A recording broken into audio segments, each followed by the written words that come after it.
I just took this thing out of the oven. Look at this meatloaf. It's got beef, it's got veal, it's got pork, it's got ham, it's got salami, it's got, this is amazing. If you could smell it, you gotta stay tuned. You gotta make this. You guys are gonna love it. It's amazing. Remember, if you like the channel, we love you to subscribe. Don't forget to give us a thumbs up. And don't forget to ring the bell so you get the new video. Stay tuned. I'm gonna show you how to make this. It's amazing. Okay, friends, this is my favorite meatloaf. And my famous meatloaf, I should say. When I was in the restaurant business in 1976, yeah, that's a long time ago. Some of you were not even born. I had a restaurant in Fort Lauderdale called the Left Bank, and we were open for lunch. And on Thursday, we had meatloaf. I'll never forget, we would open up a door at 11:30. 11:15, they were outside waiting to get in. Because by 11:35, the restaurant was full. Everybody wanted meatloaf. That's the meatloaf. So I'm going to show you how to make it. It's really, really simple, okay? We got veal, we got pork, and I use a pork loin, and I use a veal loin, and we have chuck roast. And I grind it myself. Now you're going to say, can I buy? Buy whatever you want to buy. But trust me, you want to educate yourself, go on the internet and watch how ground meat is produced in anywhere in the world. It's pretty scary stuff. So I'd rather do it myself. At least I know what it is. You can get a pork shoulder, you can get a pork loin, whatever makes you happy. My favorite part of the beef is chuck roast, but get whatever you want. And you can control the fat. A lot of people like a lot of fat. You know, I don't really care for a lot of fat. As a matter of fact, if I'm gonna have fat, I like it to be olive oil. I like it to be butter. I love butter, right? And but this animal fat things. I mean, unless I'm buying a New York strip and I got beautiful prime meats. You know, a meat grinder like this, folks, is $100. Some of them are even cheaper than that. You can buy a good manual one. My grandmother had this beautiful manual one that was fabulous. Put it on a counter. It's not like you're going to use it every day. It costs you $30. All right? So believe me, if you have a KitchenAid attachment, you can buy a KitchenAid attachment for it. This is beautiful. You can make hamburger. You can do so many things with ground beef. So do whatever you want. It's your stomach. And at the end, in order to clean up all this, because you still got a lot of meat in there, I like to put a piece of bread in there. And since we're going to put bread in a meatloaf anyway, some breading, you put a piece of bread in there and watch what happens. It'll push it right out, you see? And when you see the bread coming out, you just stop, that's all. I mean, you can put the bread in there, not going to hurt it. But you'll see, look. You see right there? It's starting to turn white. See, the bread is coming out. All right, so now we're good. That's it, mostly bread right there, you see? All right, so this is bread. We're done with this machine. You see? Let me tell you, friends. Try one time to do your own ground meat. You won't believe it. You won't be buying no ground anything at the store anymore. So, you can do, my mom would do 2-time beef, 1-time pork, 1-time veal. You can do equal amount. You can do whatever you want, really. Okay? It's really up to you. So, I got the beef in there going, right? I got my veal in there going. And I got my pork in here going. All right? So, I got 3 meat right there. Okay? So, everything is ready to go. I got some beautiful ham in there. I use a Black Forest ham cut in little cubes. I got some salami di Genoa, a little salami in there. I got some carrots cut in nice little dice. Okay? I got some fresh thyme, chopped parsley. See, everything is ready. By the way, what is that called? Mise en place. When everything is chopped and diced and ready to go. Okay? So, we got this. We're going to put some eggs in there. I got about 3-4 eggs. I mix them. It's easier. Then we got a little bit of garlic. We're gonna put some garlic in there. I have my chopped garlic. I made a video on how to do this. It's just olive oil and garlic puree, okay? And garlic. We're gonna put a little bit of breadcrumb. This is fresh breadcrumb. Again, we have a video for that. I'll put a link in there so you see it. A little bit of Worcestershire sauce. Worcestershire sauce. This is gonna give us quite a bit of salt. Right, the Worcestershire sauce. So before I forget, let me put some salt and pepper in there. And you notice everything is carefully measured. Folks, as I say it all the time, it's not rocket science, it's cooking, okay? You could use, some people use milk, some people use yogurt. I use buttermilk. Buttermilk gives you a really nice flavor. And then I got some onion that I just sauteed. Okay, so sauteed onion. You gotta saute them, okay? You can't just put raw onion in a meatloaf, okay? Because raw onion is never gonna cook now, it's never gonna be caramel. If you could be here right now and smell those onions right there, they're amazing. They smell already fabulous. A little bit of hot sauce. Certainly don't need to do that if you don't want to, but I do. So a little bit of hot sauce. Did I put a breadcrumb in there yet? I put it on more. There you go. Now, I hate when my doctor does that, but we're gonna massage this thing.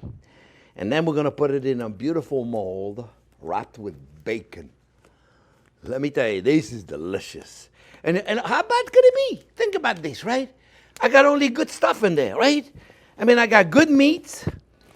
I got good everything. Everything I have in here is high quality. So, of course, it's going to be good. You know, the problem is with a lot of meatloaf out there? People do meatloaf with crap. With like crappy food, it's just a meatloaf. Let me tell you something. I love a good meatloaf. With the mashed potatoes, the beautiful mushroom sauce. You invite me in any time. All right? As long as you use a good ingredient. I don't care what you call it. This is beautiful. You can do so many cool things with this. I'll tell you. I like it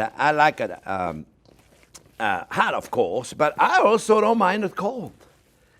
Mix it up really good.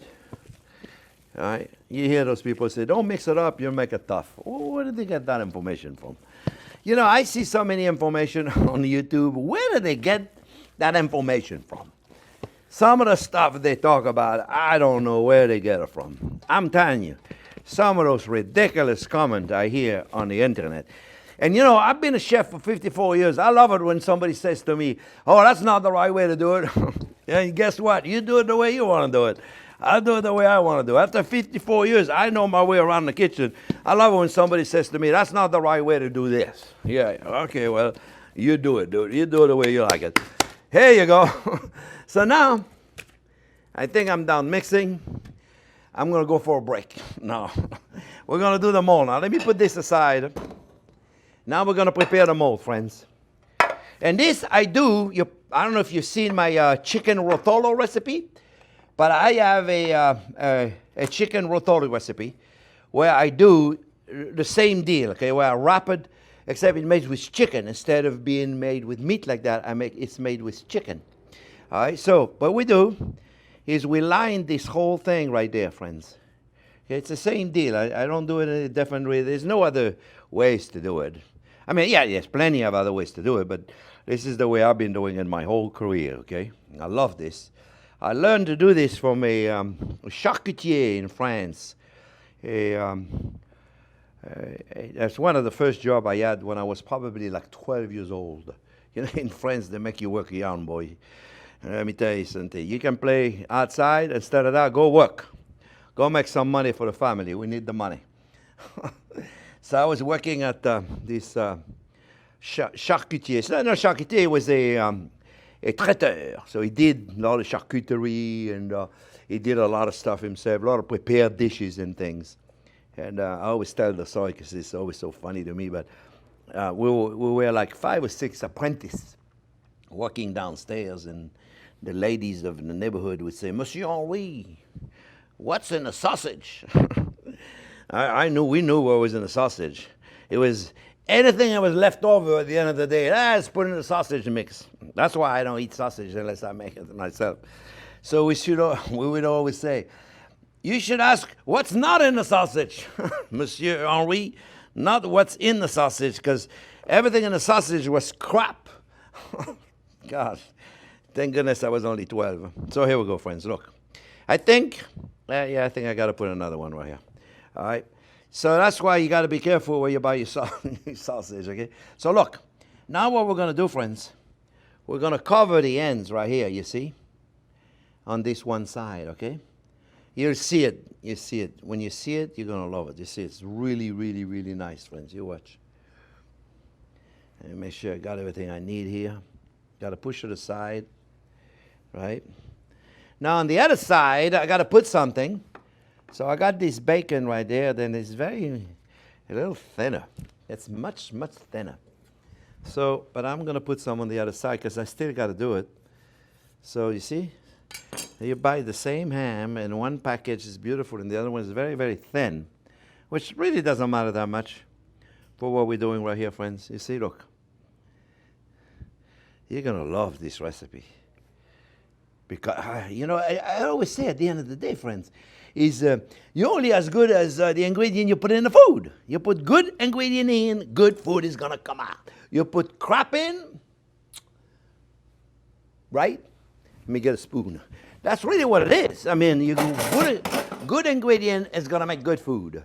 Crappy ingredient is going to make crappy food. That's all there is to it. There's no magic. We're not magician. Did I put salt and pepper in there yet? Yes, I did. Just checking.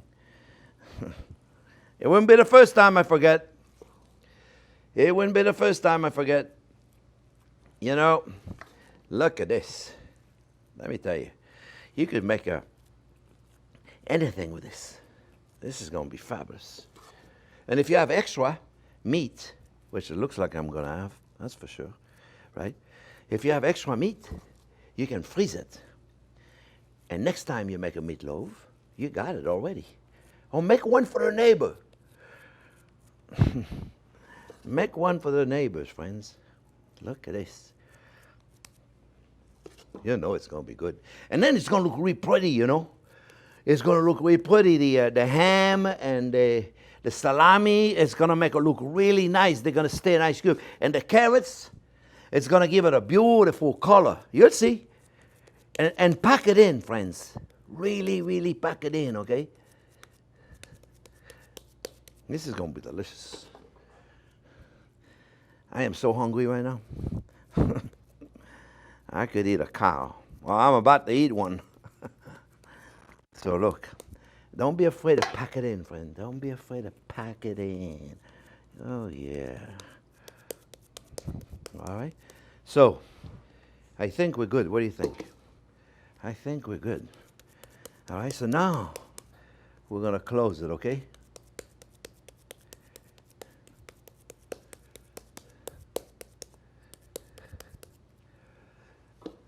All right. All right. Now we're going to close it, okay, friends? So how do we close it? We can close this guy first. It doesn't really, I don't like to close this one first. I like to close this one first.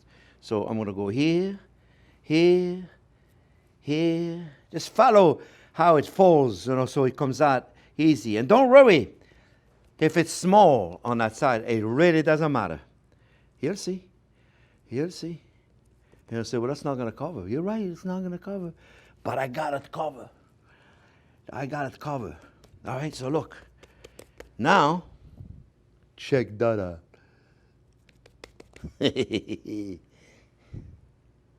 Oh, you know what?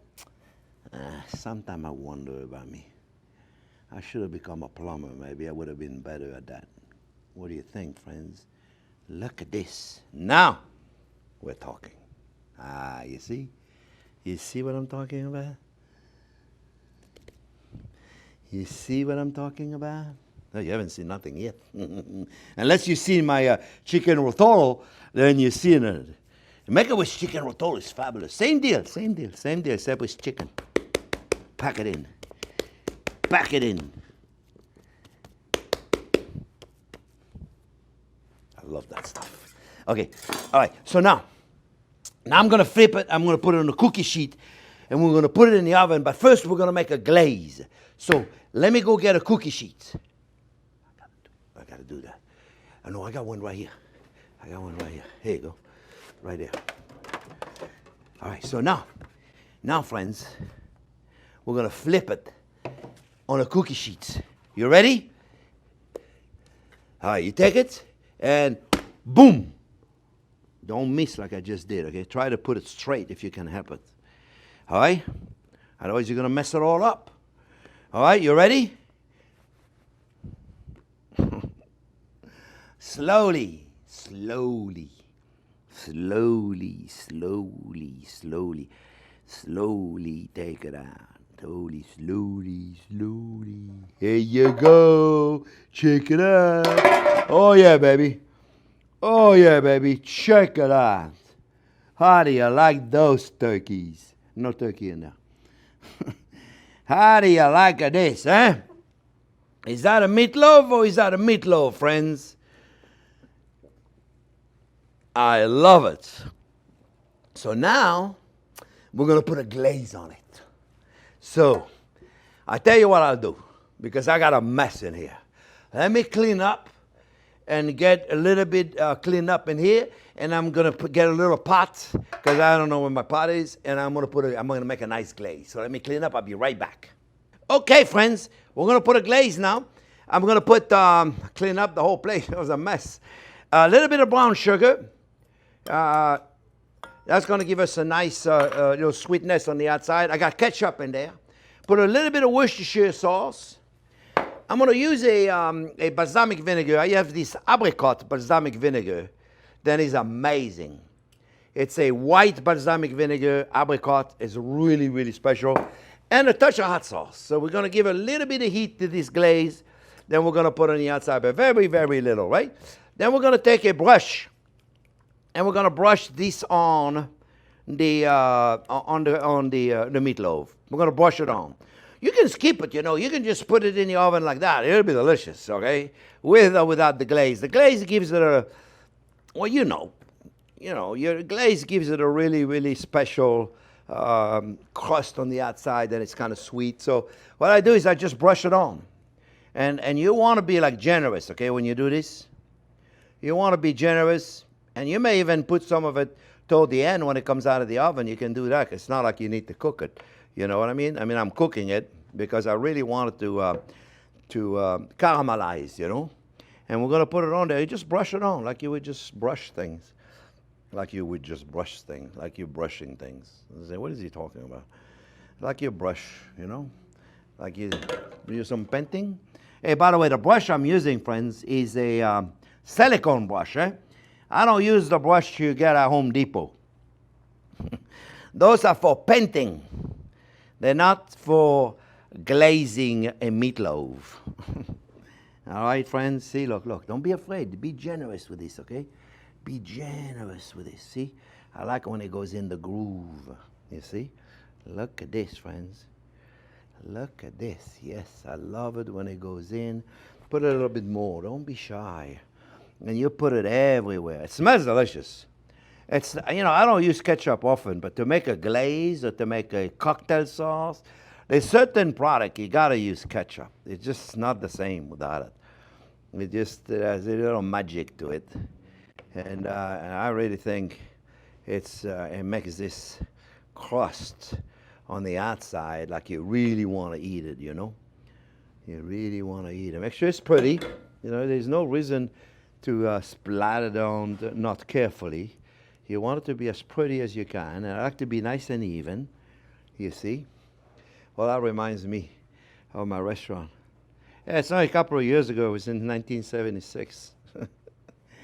Imagine that. Imagine that. I had bought a restaurant, and it was a fondue restaurant. It was called Zenny's. Anybody lived in Fort Lauderdale that long? You probably remember it. And then I turned it to open up the Left Bank restaurant in 1976. Wow, that's a long time ago. All right, here you go, friends. Look at this. What do you think? Wow, I hope you like it just as much as I do. We're going to put it in the oven. I'm going to put some cracked black pepper on top of this, okay? Really, really, really, really dark. I got some cracked black pepper that are really coarse, very, very dark. It's very black, very, very black, very coarse, you see? Put it on top. Don't be afraid, you see? And this is going to be kind of cool when you get one of those peppercorn. You can put some fresh thyme in there. I do that with a chicken rotolo. I put some fresh thyme in it. That's it, friends. We're just going to take this. Maybe we'll put a black pepper on the side of it. What do you think? Yeah. Yeah. Put a little bit on the side right there, you see? And then we're just going to bake it, okay? Let me tell you. This is the meatloaf you want to try to do. We're going to pop it in the oven at about 4 1/4. And we're going to cook it until we have an internal temperature about 145. So now look more cooked, but we got pork in there. So we got to reach 145, 150, 145. I like it to be pink. I don't like it to be all well done, you know, pink. And that's what the ham and the salami is going to give us, those nice little chunk that are going to be nice and pink. All right? So we'll come back when it's out of the oven and we'll look at it. Okay. It smells amazing in here, folks. It's been about an hour and a half, I would say. An hour, 45 minutes. And look at this. Look at this. Look at this. Oh, baby. That's what I'm talking about right there, friends. Check this out. Oh, yeah. Oh, yeah. If you could be here and smell this, friends. This is what I call a meatloaf, friends. Check this out. So, internal temperature really is up to you. But you got pork in there, you see? And I like my pork to be 145, 150, okay? If you like yours to be more cooked than that, then cook it more. But I don't recommend it. You know, we don't want this thing to be dry as bone. Okay, but this right there is a beautiful meatloaf. I promise you, folks, you guys are going to love this. All right. It's time to do it, friends. The moment, it's always a nice moment. It's hot. Oh, yeah, baby. Oh, yeah. Oh, check this out. Look how beautiful that is. Look how beautiful that is. Look at these colors. Look at this. It smells amazing. Make a mushroom sauce. Make a mashed potatoes. Some maybe Brussels sprout or green beans with this. It's going to be amazing. This is a meatloaf. And guess what? It's just as good hot as it is cold.